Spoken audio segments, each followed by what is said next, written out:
Miami hit back in a big way in Game 4. They got top games from all their big three, and they tied up the series.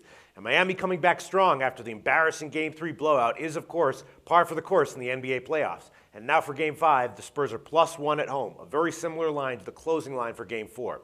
One huge factor from Game 4 and for Game 5 is, of course, the health of Tony Parker for the Spurs. Parker was definitely not 100% for Game 4, but the rest and treatments he will get over the break will help him a lot, and he says he does expect to be very close to 100% for Game 5, which is, of course, huge for the Spurs, obviously.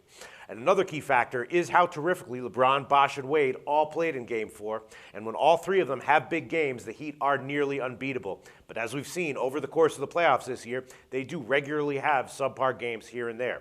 So give the Heat a ton of credit for the Game 4 win. All their stars played great. They played with renewed speed and power, especially LeBron, and that was completely absent in Game 3.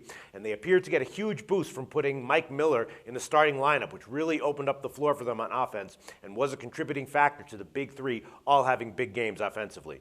The Heat also played very aggressive defense, especially on the perimeter, as I expected.